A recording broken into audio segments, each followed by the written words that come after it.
सत्संगत जी प्रेम से कहना। सत्संगत अभी आप अमोलक वचन श्रवण कर रहे थे, जो गीत कविता व्याख्यान के रूप में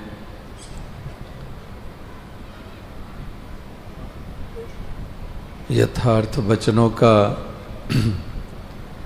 सहारा लेते हुए जो भाव प्रकट किए गए हैं, वाक्य ही वो एक कल्याणकारी हैं, जिसके कारण हमारे जीवन को एक ठहराव मिलता है, जिसके कारण हमारे जीवन में सहजता आती है, जिसके कारण हमारे अकीदे और विश्वास परिपक्व होते हैं, जिसके कारण हम इस प्रीत को निभाने के लिए अग्रसर रहते हैं। ऐसे एक अमोलक वचन जो हमें श्रवण करने को मिलते हैं, वाकई ही बहुत मूल्यवान वचन होते हैं। इनको लाल रतन यानी कि बहुत ही इनको महत्ता दी गई है, और सत्संग का यही प्रताप होता है। जब सत्संग में आते हैं तो हमें ऐसे ही सार गर्दिक शब्द सुनने को मिलते हैं, जो वाकई हमारे जीवन को रिफ्लेक्ट करते हैं। एक जीवन की जो सार है वो हमारे सामने रखते हैं, और जीवन की सार जो महापुरुषों संतों ने युगों युगों से बताया है कि वाकई ही सार कह लें, निचोड़ कह लें, कि निचोड़ यही निकाला है कि इस दुनिया में, इस संसार तक ही सीमित रह के ये जीवन का सफर तय होता है, लेकिन निचोड़ यही निकाला कि वाकई ही जो ये निराकार पारब्रह्म परमात्मा है, इससे नाता जोड़कर ही हमें ठहराव मिल सकता है। इसी के साथ नाता जोड़ के ही आनंदित हम रह सकते हैं। इसी को ही हमने जीवन में विशेषता और प्राथमिकता देनी है, और इसी के द्वारा ही कल्याण होता है। आत्मा का भी कल्याण उद्धार इसी के कारण है, इसी का बोध हासिल करने के कारण है, और जीवन में भी सहजता इसी के कारण है, क्योंकि सहज भी यही है। मोक्ष और मुक्ति भी इसी से है, आनंद इसी से ही है, प्रेम का स्रोत यही है। यानी कि आधार और केंद्र भक्तों ने इसी को माना है, और इसी तरह से ये फैसले दिए हैं कि वाकई जीवन का सार तो यही है। जो अभी शहंशाह बाबा अवतार सिंह जी के वचन हम सुन रहे हैं कि ये संसार बना है, बिगड़ता है, ये अस्तित्व में आता है, मिटता है, ये हमेशा रहने वाला नहीं है। ना ये संसार रहता है, ना संसार में जो जन्म लेते हैं, अस्तित्व में आते हैं, वो भी शाश्वत नहीं है। तो इसलिए यहाँ पर शहंशाह बाबा अवतार सिंह जी भी यही बता रहे हैं कि इंसान अक्सर यही भ्रम कर लेता है कि जो क्षण भंगुर है उसको शाश्वत वाला दर्जा दे देता है।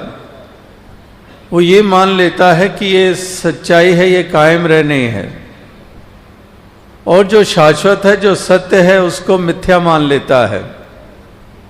जैसे अभी भी आप श्रवण कर रहे थे कि अनेकों लोग हैं, चाहे वो जापान जैसे मुल्क में हैं या किसी और मुल्क में हैं, कितने ही नॉन बिलीवर्स हैं, कितने ही एथिस्ट हैं, कितने नास्तिक हैं, जो इस प्रभु परमात्मा के अस्तित्व में यकीन ही नहीं रखते हैं।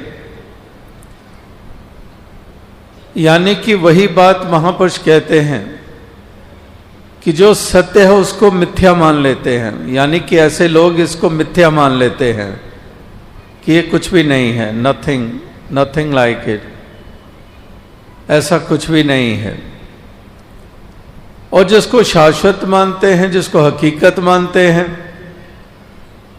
तो वो वास्तविकता में महापुरुषों ने कहा कि ये तो ढलती ही परछाइयां हैं, ये तो एक स्वप्न के मानिंद माना है कि वाकई ये सपने के समान है। जैसे सपने में भी एक भ्रम वाला ही समय बीत रहा होता है। जो हकीकत नहीं है वो हम सपने में देख रहे होते हैं, महसूस कर रहे होते हैं, वो सच्चाई होती नहीं है। लेकिन उस वक़्त तो हम उसी को ही सत्य मानकर चल रहे होते हैं। इसीलिए उस सपने को देखते देखते भी हम पीड़ा भी महसूस कर रहे होते हैं, हंस भी रहे होते हैं। एक राजा को सपना आ रहा है, वो पीड़ा महसूस कर रहा है, क्योंकि सपने में वो ये देख रहा है कि वो चल रहा है, पाँव में जूती भी नहीं है और कांटे उनके ऊपर चल रहा है, और पूरी पूरी पीड़ा महसूस कर रहा है। लेकिन वो हकीकत और सच्चाई तो नहीं थी। वो तो एक राजा नंगे पांव तो क्या, कितने कितने जोड़े जूते के भरे पड़े हैं, कोई सा भी पहन ले, लेकिन सपने में वो हकीकत नजर आ रही है, इसलिए उसका असर भी पूरा पूरा ले रहा है। तो इसी प्रकार से यहाँ पर शहंशाह बाबा अवतार सिंह जी भी वही कह रहे हैं, जो युगों युगों से महापुरुषों, संतों ने, बलियों, गुरु पीर पैगंबरों ने संसार के सामने जो पहलू रखा कि वाकई ही ये संसार जो है ये कायम दायम रहने वाला नहीं है, ये आने जाने वाला है, ये हमेशा रहने वाला नहीं है।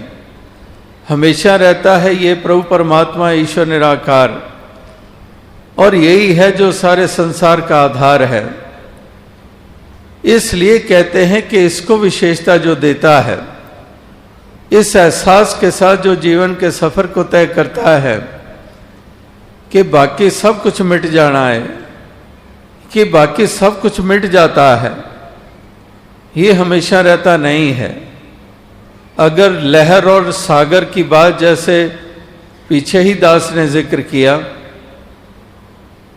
अगर हम दोनों की तुलना करें तो लहर और सागर, लहर हालांकि उठी सागर से ही है, लेकिन लहर कितनी देर के लिए? लहर उठी है, अभी ठीक से देख ही नहीं पाते। अगर कोई जाते भी हम समुद्र के किनारे और हमारे साथ हमारा परिवार वाला है या मित्र है और हमारी पीठ सागर की तरफ है और दूसरी तरफ देख रहे हैं, कुछ और देख रहे हैं, और वो हमें एकदम से कहता है देख कितनी ऊंची लहर, और बाय द टाइम हम अपना मुख मोड़ते हैं वो देखने के लिए, उस वक्त तक वो अलोप ही हो चुकी होती है। बस इतनी सी ही उम्र उस लहर की, अभी उठी है और मिट भी गई है। लेकिन सागर की तरफ इशारा करें, वो तो क्षणभंगुर नहीं है, वो तो अपनी जगह कायम है, वो लहर की तरह बना और मिटा नहीं है, वो उसी तरह से उसका वजूद कायम है। तो यहां पर भी बाबा अवतार सिंह जी यही कह रहे हैं कि माया जेड़ी रंग बिरंगी तेरा जी पर चाहुंदी है, पक्की गल समझ लै मेरी ये आउंदी ते जांदी है। यानी कि ये सब आने जाने वाला है। ये सारे संसार का वजूद और बनावट भी जो बताई गई है, कितने जिक्र आते हैं कि मिलियंस ऑफ ईयर्स पहले यहाँ पर डायनासोर्स थे या कोई और स्पीसीज थे, और फिर वो समय भी आ गया जब एक्सटिंक्ट हो गई, ख़त्म हो गई, वो हमें उनका वजूद नज़र नहीं आता है। इसी तरह से कई ऐसे स्थान बताए जाते हैं जहाँ पर पहाड़ हैं, चट्टानें हैं ऊंची ऊंची, और उसके बारे में बताते हैं कि यहाँ कभी समुद्र होता था। अभी तो ये ऊंचा पहाड़ नज़र आ रहा है, लेकिन ये सब this was all submerged under the water, के पानी के अंदर ही ये थे सब, और अभी हमें ऊंचे होके नज़र आ रहे हैं। यानी कि कहाँ पर एक सरीका हर चीज़ रहती है, हर चीज़ में ही अंतर होता चला जा रहा है। तो इसलिए महापुरुष संत जन कहते हैं कि जो दिसे सो सगल विनाशे, कि जो दिखाई देता है वो रहता नहीं है। तो इसलिए जो रहता है, जिसको कहते हैं कि आशिक सिर्फ बका दे हो, बका जो रह जाता है, यानी कि बका यही रह जाता है, ये परमात्मा ही रहता है। यही है जो कायम दायम रहता है, इसी के आशिक होते हैं। इसलिए दुनिया में उस कदर ग्रस्त नहीं होते हैं, और इसीलिए सुचेत करते हैं कि परछाइयों का ही पीछा करने वाले, जैसे वो मृग होता है, वो भागता है और सोचता है कि ये जल है और जल की तरफ बढ़ रहा है, लेकिन दरअसल वो जल होता नहीं है, वो एक मिराज होता है। वो इस प्रकार से उसको महसूस हो रहा होता है, लेकिन वहाँ पर कोई पानी नहीं होता है, जल नहीं होता है। और जब तक उस जगह पर पहुँचता है, वो पानी कहीं और आगे नज़र होना शुरू हो जाता है, और 4 कदम धरता है, वो पानी और आगे नज़र होना शुरू हो जाता है। यानी कि वो एक हकीकत नहीं होती है, वो सच्चाई नहीं होती है। तो इस तरह से वो भ्रम में ही भागता रहता है। इसी तरह से महापुरुष संत जन भी कहते हैं कि संसार से अगर तू वो आस रख के बैठा हुआ है, जितना बढ़ता है वो और दूर हाथों से निकलता जाता है। जहां पर तू ये मानकर बैठता है कि यही साधन है जिससे मुझे सुख मिलने वाला है, लेकिन वो भी साधन शाश्वत नहीं है, वो भी कमती बढ़ती होता है, वो भी एक सरीका रहता नहीं है। तो जो एक रहता है, कायम दायम रहता है, इसी सच्चे साधन को अपनाने की बात कर रहे हैं। जो आज भी महापुरुषों ने कहा कि जे सुख को चाहे सदा तो शरण राम की ले, कि संसार सदा रहने वाला नहीं है।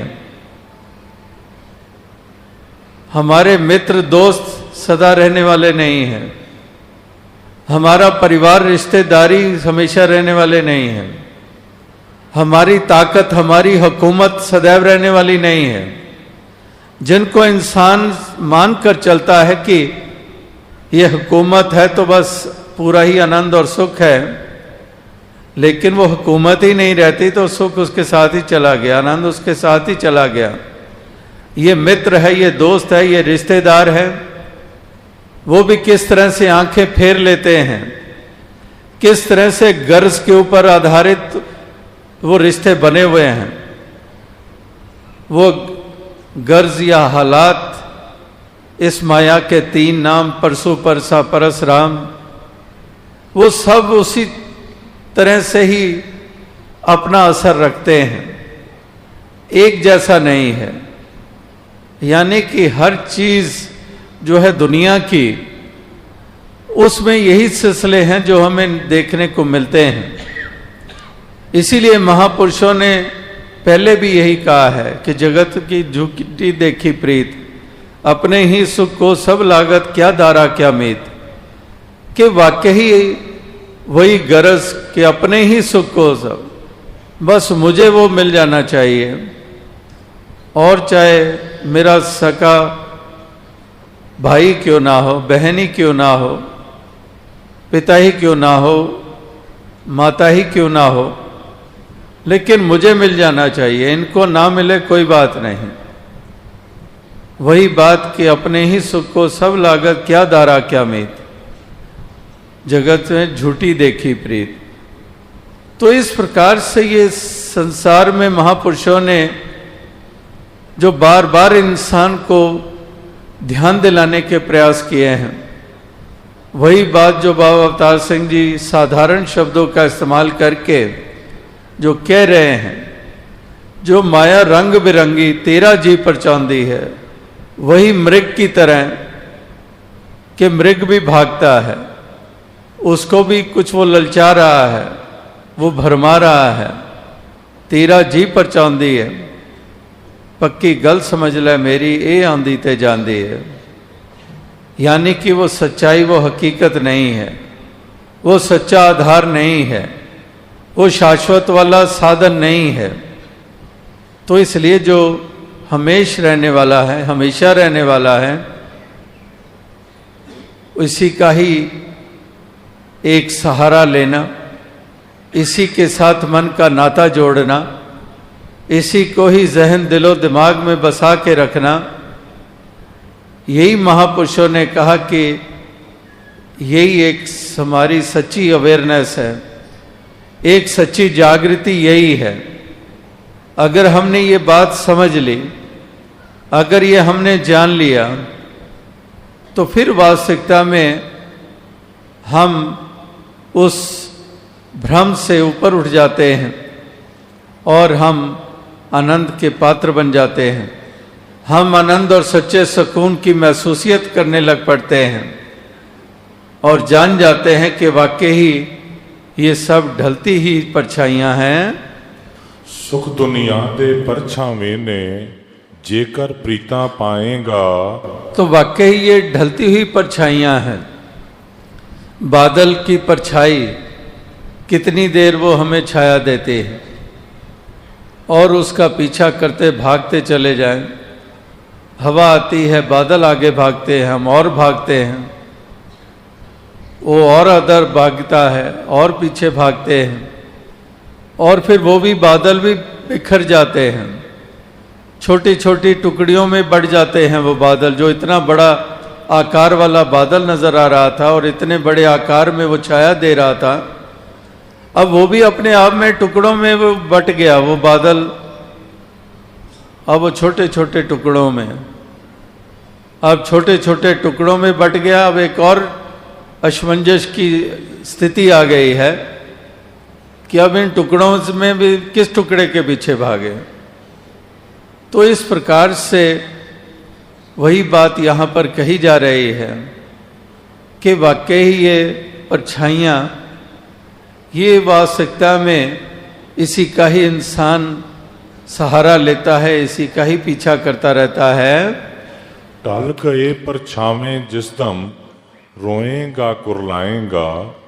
तो वाकई ही ये सब कुछ, हमारी जवानी, हमारी खूबसूरती, हमारी अमीरी, ये सब ताकतें, ये तन मन धन की, ये जो कुछ भी है, जैसे दास ने कहा कि कोई उसी का गर्व करता है, उसी को ही सब कुछ मान लेता है, अपनी असली पहचान भी उसी के आधार पे ऊपर बनाता है। मैं हुकूमत वाला हूँ, मैं हाकम हूँ, तो कहते हैं कि उसी को इतनी विशेषता दी तूने, लेकिन वो भी हुकूमत भी कहाँ हमेशा रही। तो कहते हैं आज तख्त है, कल को तख्ता हिस्से में आ जाता है कि एक तख्त व ताज, आज तख्त है और कल तख्ता हिस्से में आ जाता है। तो वही बात महापुरुष समझाने के प्रयास करते हैं कि वाकई ही ये दुनिया के सिलसिले ऐसे ही हैं, लेकिन एक और भी हैं जिनको साम्राज्य मिला है, जो हमेशा के लिए उनको राज मिल गया। आज भी हम ईस्टर का त्यौहार मना रहे हैं दुनिया भर में, जहाँ हज़रत ईसा मसीह जी को जो सूली पे लटकाया गया, जो गुड फ्राइडे हमने 2 दिन पहले मनाया, वही गुड फ्राइडे जब उनको कीले गाड़े गए और ईस्टर कहते हैं कि रेसरेक्शन हुई, कि वो हज़रत ईसा मसीह जी का इस प्रकार से फिर से सामने आना और उसको ईस्टर का त्यौहार के रूप में दुनिया भर में मनाया जाता है। यानी कि उसी को देखें कि सूली पे लटकाने वाला राजा जिसने हुक्म दिया, उसका तो नामो निशान मिट गया, लेकिन जो साम्राज्य हज़रत ईसा मसीह जी के हिस्से में आया कि सूली पे लटक जाने के बावजूद उनका राज्य आज तक कायम है। यानी कि वो ढलती हुई परछाइयों वाला सिलसिला नहीं है, वो खूबसूरतियाँ भी ढल जाती हैं, हुकूमतें भी ढल जाती हैं, शरीर की ताकतें भी ढल जाती हैं, ये सब कुछ ढल जाता है। तो महापुरुष कहते हैं कि वाकई ही इसी से ही हम अंदाज़ा लगाएं। एक और इसी का बयान किसी शायर ने दिया कि एक बड़े साम्राज्य वाले बड़े राजा महाराजा भी कि अपने जो उनका आसन होता है, सिंहासन होता है, कि वो अपने सिंहासन पर भी मुरझा जाते हैं और किस प्रकार से जो ऐसे हैं जो सलीबों और सूली पे भी एक खिल उठते हैं। यानी कि महापुरुष संत जन किस प्रकार से अनेकों ढंगों से यही एक बात समझाने के प्रयास करते हैं, जो यहाँ पर शहंशाह बाबा अवतार सिंह जी भी ये सब के जहन दिलो दिमाग में बसाने का ही जो प्रयास कर रहे हैं। जो कुछ अखी नजरी आउंदा आवन जावन वाला ये, वही बात जो पहले कही कि जो दिसे सो सगल विनाशे, कि वाकई जो दिखाई दे रहा है, जिन आँखों से देख रहे हैं ये आँखें ही नहीं रहती हैं, तो जो दृश्य हैं वो कहाँ हमेशा रहेंगे। यानी कि ना दृश्य रहते हैं, ना जिन आँखों के द्वारा दृश्य देखते हैं वो आँखें भी नहीं रहते हैं, वो आँखें भी नहीं रहते हैं। जिन आँखों के ऊपर भी मान अभिमान करता है, कहते हैं ये आँखें भी नहीं रहते हैं।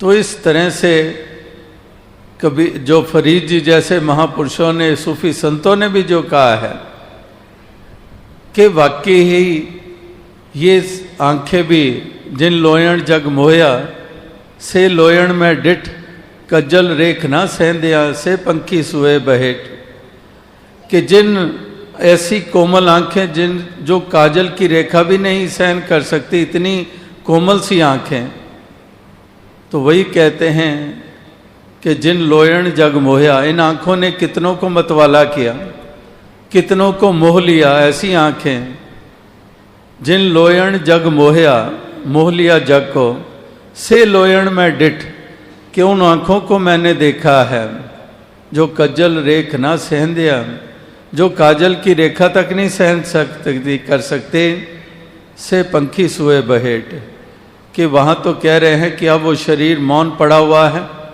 एक लाश सी पड़ी हुई है, और वही आँखों के ऊपर परिंदा, और वहाँ पर ही परिंदा अपने बच्चे अंडे दे रहा है। तो कहने का भाव क्या है यानी कि बाकी सब कुछ जर्जर सा हो जाता है। जो आज हमें बहुत विशेष करके महसूस हो रहा होता है, उसको कितनी हम विशेषता प्राथमिकताएं देते हैं, और इतनी प्राथमिकताएं देते हैं कि इस मालिक खालिक को ही विसार देते हैं, इसी को भुला देते हैं। जैसे थोड़ी देर पहले भी महापुरुष जिक्र कर रहे थे कि दातार और एक दाते, एक जो दातार है और एक जो दातें देता है। जैसे वो शायर ने भी कहा है कि ख्याल रिज़्क है, राज़क का कुछ ख्याल नहीं, कि रिज़्क का ख्याल है, राज़क का ख्याल नहीं है। इसी तरह से महापुरुष अक्सर यही ध्यान दिलाते हैं कि जो दाता है इसकी तरफ ध्यान नहीं जाता है, दातों में ही इतने उलझ जाते हैं। जो आज भी महापुरुषों ने जिक्र किया, और बहुत बरस पहले बाबा गुरबचन सिंह जी की हाजिरी में ही महापुरुष संगत में ही सुना रहे थे। कह रहे थे कि बड़ा टीवी टेलीविज़न चले यहाँ पर, हालांकि इतने प्रोग्राम नहीं भी आते थे, और टेलीविज़न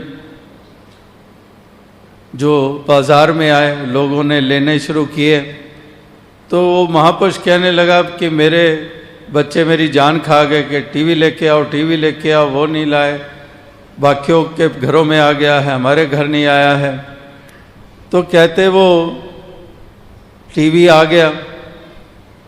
अब टीवी आ गया, जिस साध संगत से अरदास की, प्रार्थना की और कृपा हुई, टीवी आ गया। अब टीवी ने इतना उलझा दिया कि हम उस संगत तक ही नहीं पहुंच पा रहे हैं, हम वहीं पर ही चिपके रहते हैं। यानी कि जहां कह भी रहा है कि साध संगत की कृपा हुई है, और जहां से कृपा हुई है वहां तक भी पहुंचना दुश्वार हो गया है, क्योंकि जो मिला है वही इतना प्रभावशाली हो गया कि उसी में ही गलतान हो गए। तो इस तरह से साधारण साधारण मिसालें देकर महापुरुष संत जन यही कुछ समझाने के प्रयास करते हैं। अकलों अन्ना मूर्ख बंदा जो इस दामत वाला है। तो वाकई ही उसी को ही अंधापन कहा गया है। जो दास ने पहले बात कही कि जो झूठ को सच करके मान रहा है और सत्य को मिथ्या मानकर चल रहा है, वही एक प्रकार का अंधापन ही है, कि वो अंधापन ही है, क्योंकि हकीकत और सच्चाई नहीं देख रहा है। वो एक अज्ञानता और भ्रम के ऊपर आधारित ही उसकी दृष्टि बनी हुई है। तो इसलिए उसको मूर्ख भी कह देते हैं, उसको अंधा भी कह देते हैं। तो इस तरह से ये संसार की हालत का बयान किया जा रहा है कि ऐसी मूर्खता, ऐसा अंधापन ये लगातार संसार में देखने को मिलता है।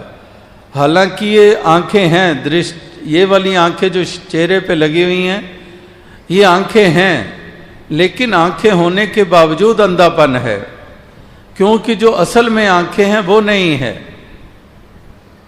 और उधर सूरदास के पास ये आंखें नहीं हैं, ये हरा पीला लाल सुंदरता, ये पहाड़, कुदरत, कायनात, ये नज़ारे सुंदर नहीं देख पा रहे हैं, वो आंखें नहीं हैं सूरदास के पास।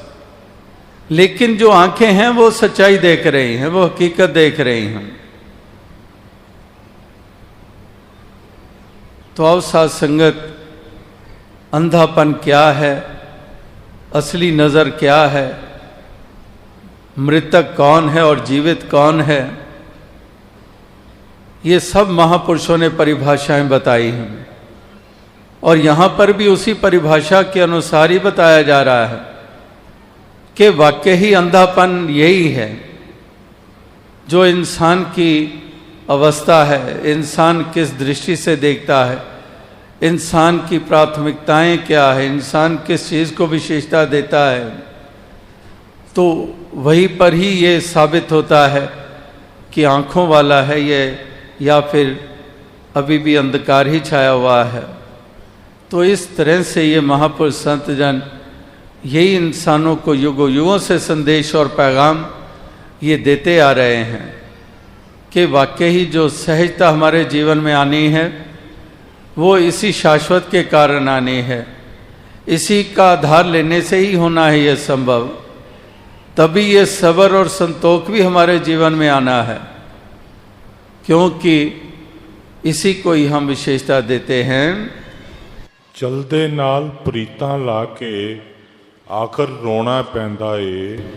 तो अब साथ संगत, ये एक चलायमान है संसार, तो वही बात को अलग अलग ढंगों से यहाँ पर अलग अलग मिसालें देकर अलग अलग शब्दों का चयन करके जो निचोड़ है वो यही है, जो किसी शब्द को किसी रूप में बयान किया जाए, लेकिन भाव केवल इतना ही है कि इस तरह से हमारी एक अवस्था बनती चली जाए जो वास्तविकता में हमें ठहराव देती है, चलते फिरते भी ठहराव देती है, दुनिया में विचरण करते हुए परिवार समाज की जिम्मेदारियां निभाते हुए भी ठहराव देती है। और इसी तरह से ही ठहराव मिला कबीर जी को, रविदास जी को, तुकाराम जी को, कितने कितने महापुरुष जिनके भक्तों के हम नाम लेते हैं, जीवन उनका भी चलायमान था, यानी कि जिम्मेदारियां वो भी निभा रहे थे, वो पारिवारिक सामाजिक जिम्मेदारियां निभ रही थी, लेकिन उस चलने के बावजूद फिर भी ठहराव था। तो इस तरह से ये ठहराव जीवन में आता है इसी ठहरे हुए के कारण कि तमाम हमारे कर्म भी हो रहे हैं, जिम्मेदारियां भी निभ रही हैं, मेहनत मुशक्क़त भी हो रही है, जीवन में उतार चढ़ाव भी आ रहे हैं, लेकिन उसके बावजूद एक ठहराव मिला हुआ है। तो इस तरह का ठहराव जीवन में तभी आता है, जो ठहरा हुआ है उसी का आधार ले लेते हैं। जब उसी को ही हम विशेषता देते हैं कदम कदम के ऊपर, तो हमारी जीवन में ठहराव आता है, हमारे मन को वही ठहराव मिलता है और हमारे जीवन में वो सहजता आती है और वही सहज चाल भक्त चलता चले जाता है। हथ पल्ले नहीं पैंदा कुछ भी, सब कुछ खोना पैंदा ए।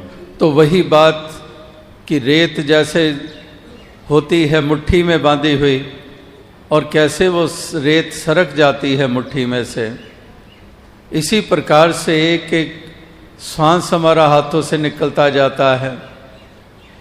इस तरह से हर चीज़, और वही बात जो माटी कोड़ा माटी जोड़ा माटी के असवार, हज खेड़ फिर माटी होई पैंदी पाँव पसार के वाकई ही सब मट्टी ही है और मट्टी विच मिल जाना। खाकी खाक स्यों रल जाना तू कदे ताहों से आना, कि एक खाक की पुतला जो है वो खाक में मिल जाता है। खाकी खाक स्यों रल जाना तू कदे ताहों से आना, कि ये सूझबूझ कब तुझे आएगी, ये समझ तुझे कब आएगी, ये हकीकत तब तू समझेगा। तो इस तरह से यहाँ पर भी यही समझाने का प्रयास कि खाकी खाक स्यों रल जाना तू कदे ताहों से आना। हंस खेड़ फिर माटी होई और पैंदी पाँव पसार, माटी कोड़ा माटी जोड़ा माटी के असवार, कि सब कुछ ही मट्टी तो बताया है, एक खाक ही बताया है। तो इसलिए ये हकीकत अगर ध्यान में रहती है, ये सच्चाई का एहसास अगर रहता है, तो ना अहम के शिकार होते हैं और ना इसमें गलतान होते हैं, ना इन सभी चीज़ों में खचित होते हैं। वो न्यारापन बना रहता है, वो जल में कमल के फूल मानिंद वो अवस्था रहती है कि जल में रहकर जल से न्यारा, कि साधु रह के दुनिया अंदर वांग कमल दे न्यारा रहे, कि कमल के मानिंद वो जल में रहकर भी जल से न्यारा है। तो यही न्यारापन ये महापुरुष संत जन ही संसार में दर्शाते हैं कि किस प्रकार से वो इससे न्यारे रहते हैं। ये प्राप्त होना, कुछ खो जाना, यश मिल जाना या अपयश प्राप्त हो जाना,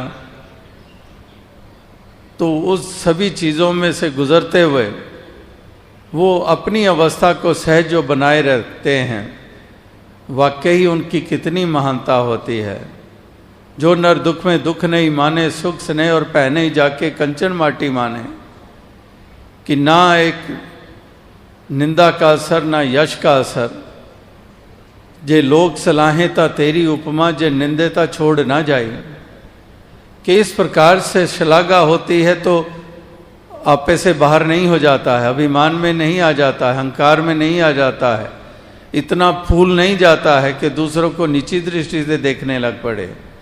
जे लोग सलाहें, अगर श्लाघा हो रही है उसका भी असर नहीं ग्रहण करता है, क्योंकि वो श्लाघा ये जानता है कि प्रभु की ही है, कि मालिक की ही है, इसी की ही कृपा है, मेरा तो कोई वजूद ही नहीं है, मेरा तो कोई अस्तित्व ही नहीं है।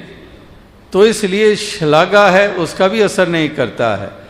यश हो रहा है, प्रेज हो रही है, तो उस प्रेज को प्राप्त करके भी किसी भ्रम में नहीं आ जाता है, उसमें कर्ता भाव नहीं आ जाता, अभिमानी नहीं बन जाता है। जे लोग सलाहें ता तेरी उपमा, जे निंदे ता छोड़ ना जाए। अगर कोई निंदा करता है तो इतना मायूस भी नहीं हो जाता है और कहीं घर बैठ जाए कि मेरी तो निंदा हो रही है, वो बैठ नहीं जाता है, वो उसके अपने कदम वो चलते ही रहते हैं, क्योंकि दुख और सुख से भी ऊपर है, यश और अपयश से भी ऊपर है। इसलिए वो सहजता ऐसी उसको प्राप्त हो गई है कि वो जीवन जो है उसका वो इसी प्रकार से वो चलता चला जाता है। नाल संत दे प्रीत करे जो सुख ओ सारे पालेंद है। तो वाकई ही जो संतों का संग करता है और सुख इसलिए वो प्राप्त कर लेता है क्योंकि जो संतों ने ज्ञान दिया, जो संतों ने बोध कराया, जो संत कदम कदम पर हमें एक ऐसी प्रेरणा देते हैं, मजबूती देते हैं, एक विश्वास और अकीदे को परिपक्वता देते हैं, तो इसलिए वो संत ऐसे साधन बने जिसके कारण हमें वो सच्चा आनंद मिल गया, सच्चा सुख मिल गया।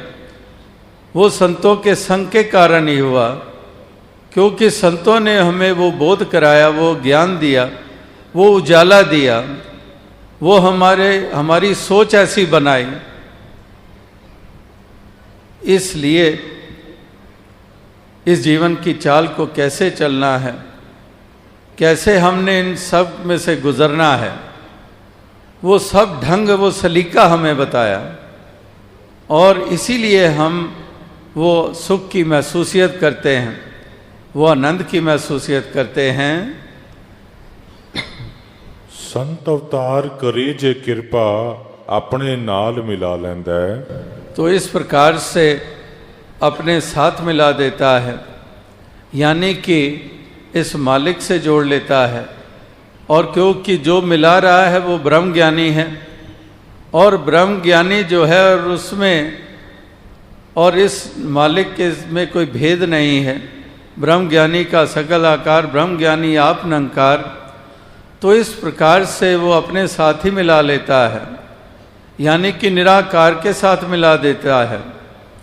और निराकार के साथ ही जब मिल गए तो फिर वास्तविकता में अब जो सफ़र तय हो रहा है वो सफ़र तय होता है उस दृष्टि के द्वारा जो झूठ को झूठ करके देख रही है, जो सत्य को सत्य करके देख रही है, जो मिथ्या को मिथ्या करके देख रही है, जो शाश्वत को शाश्वत करके देख रही है। तो इस तरह से वो दृष्टि मिल गई है और फिर हकीकत में ही हमारा वास हो गया है, अब सच्चाई में ही वास हो गया है, अब जीवन मुक्ति के ही हम भागीदार बन गए हैं। एक मोक्ष और मुक्ति ही हमारे हिस्से में आ गई है। जो आत्मा मोक्ष और मुक्ति की पात्र बन गई है, पर लोक सुहेला इसी के कारण हो गया है। और लोक की यात्रा भी एक सहज हो गई है, क्योंकि जिन ब्रह्म ज्ञानियों का संग मिला, उन्होंने जो हमें सोजी दी, उन्होंने जो ज्ञान उजाला दिया, उसी ज्ञान उजाले के अंतर्गत ही हम जीवन के सफ़र को तय कर रहे हैं। तो फिर वास्तविकता में एक हमारे जो हमारी अवस्था है वो ऊंची अवस्था हो जाती है। फिर जीवन में हम उसी सहज चाल को चलते चले जाते हैं। ये कदम फिर डगमगाते नहीं हैं, फिर हम एक्सट्रीम्स में जाते नहीं हैं। एक आज भी गौतम बुद्धा जी का जिक्र हुआ और उनकी भी शिक्षाएं जो है जब वो बताई जाती हैं तो उसमें मिडल पाथ का जिक्र आता है। मिडल पाथ का मतलब ही यही है कि एक्सट्रीम्स नहीं है वहाँ पर। वो सहज जिसको हम कह रहे हैं, सहज चाल कह रहे हैं, सहजता जिसको हम कह रहे हैं, वो वही मध्य मार्ग है। वही जो नर दुख में दुख नहीं माने, सुख स्नेह और पहने जाके कंचन माटी माने, यानी कि वो सहज चाल है, मिडल पाथ। एक्सट्रीम्स नहीं है कि यश हुआ तो वापस से बाहर हो गया और अगर विपरीत कुछ हिस्से में आ गया तो बिल्कुल ही नीचे चला गया, बिल्कुल ही बैठ गया, कदम ही रुक गए। और पहले इतना नशे में चूर और दूसरों के पाँव ही के ऊपर पाँव रखकर उनको ही कुचल कर आगे भागता चला जा रहा है। यानी कि दोनों ही एक्सट्रीम्स से ऊपर मिडल पाथ। यही महापुरुषों ने कहा कि घर ही में भोग, घर जोग घर ही में, कि इस प्रकार से ये ऐसा सलीका जीवन जीने का ये भक्तों महापुरुषों को ही प्राप्त हुआ है। ये ढंग उन्हीं को आया है और वही संसार को वो ढंग प्रदान करने के लिए ही अपने योगदान देते आए हैं। संत अवतार करे जे कृपा अपने नाल मिला लेंदा है। तो इस प्रकार से ये ऐसी अवस्था प्रदान कर देता है संत कि अपना ही रूप दे देता है। संत संग कबीरा बिगड़ो, सो कबीर रामे होए निबर्यो। कि इस प्रकार से संत संग कबीरा बिगड़ो, कि संतों का संग हुआ, ऐसा प्रताप हुआ कि रामे होए निबर्यो, कि ऐसा ऊंचा दर्जा हमें मिल गया, ऐसी ऊंची अवस्था मिल गई कि प्रभु का रूप ही बना दिया हमें। तो आओ साथ संगत, क्योंकि प्रभु खुद बजाते खुद आप ही इन सब से न्यारा है। ਇਹ नौ चीज़ां दृष्टमान ने जिसनों कहंदे माया है, 10वां ब्रह्म इन्हां तो वखरा इन्हां विच समाया है। कि वाकई ही वो न्यारापन जो है वो मालिक का ही है। तो इसलिए इसी मालिक का जब ये न्यारापन है और इसी से जब नाता जुड़ गया तो फिर उसका भी न्यारापन प्राप्त हो जाता है। तो आओ साथ संगत, यही अरदास, यही प्रार्थना की दातार कृपा करें, सबको ऐसी तौफीक दे, शक्ति दे, सामर्थ्य दें, ताकि सभी इस सच्चाई का एहसास करते हुए इस जीवन के सफ़र को तय करते चले जाएं, जीवन का आनंद लेते चले जाएं और ऐसी सहज चाल ये जीवन की ये बनती चली जाए। यही एक अरदास, यही प्रार्थना, यही शुभकामना है। साथ संगत जी, धन्य।